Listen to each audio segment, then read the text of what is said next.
shit. This part sucks.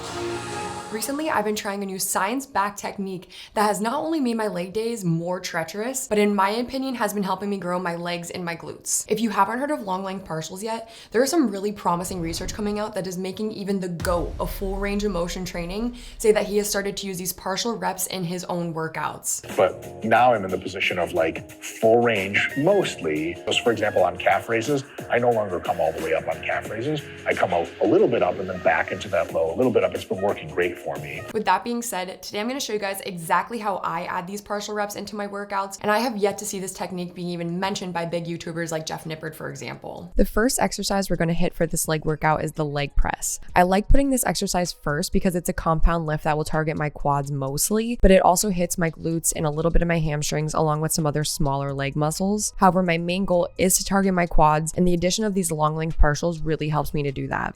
I'm going to start by doing 20 long length partials, which means that I'm focusing on the bottom position of this leg press where my knees are in the most bent position and my quad muscles are in their most stretched state. Using my full range of motion leg press as my reference point, which you guys will see in a little bit, I'm going to push the sled about halfway up. This will maintain a decent level of stretch in my quads and it creates a crazy amount of stimulus. As you guys can see, I'm obviously dying only about 5 to 10 reps in, but for me, the stimulus outweighs the amount of fatigue that I feel, which is what you want. After I do those 20 partial reps, I'm then going to complete 10 reps with full range of motion. So you can see that I'm almost locking out at the top now instead of what I was doing before, which is only coming about halfway up. So far, the science hasn't said that long length partials are better than full range of motion when it comes to hypertrophy, but it has been proven to elicit a lot of muscle growth that is about the same as full range of motion and possibly better. We just don't have the science yet to say that. So adding in these reps ensures that I'm checking all of those possible boxes.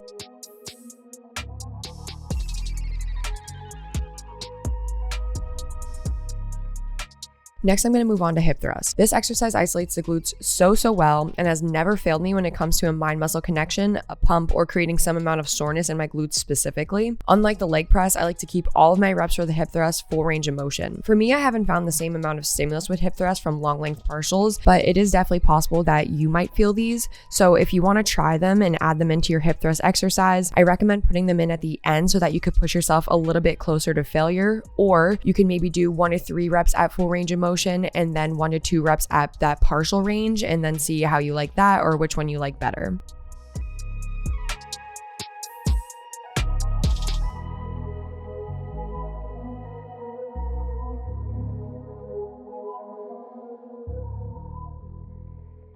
I love to follow up my hip thrust with my leg curls. I found that when I fatigue my glutes before trying to target my hamstrings, I feel my leg curls almost exclusively in my hamstrings instead of both my glutes and my hammies. For this exercise, we're going to go back to our 20 long length partial reps plus 10 full range of motion reps scheme.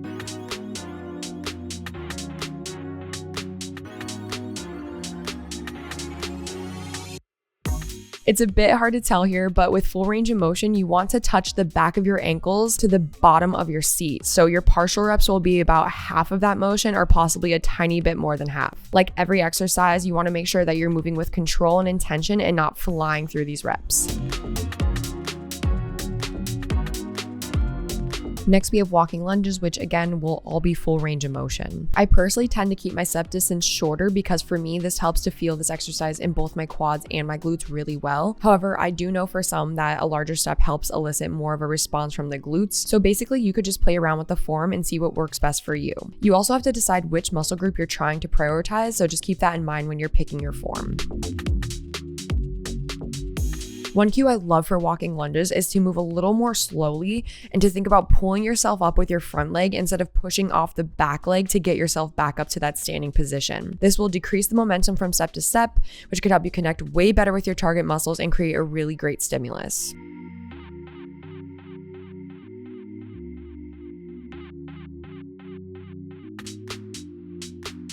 We're going to finish this workout with standing calf raises. I was sore for literally 5 days after these guys, so please don't sleep on them. You want to create an elevation of about 3 to 5 inches from the floor, maybe even higher if you're a taller individual or have larger feet. We want to stretch the calf as much as possible by touching our heels on the floor or getting as close to it as possible. And then for the first 20 reps, only coming about halfway to 3/4 of the way back up. This creates a lot of tension in the calves and keeps them in a lengthened position throughout the duration of those 20 long length partial reps. After we finish those, we're gonna do our 10 full range of motion reps, making sure that we drive the balls of our feet down through the surface or floor and lifting our heels as high as possible. At the top, you're gonna squeeze those calves just a little bit more and then return your heels back down to the floor.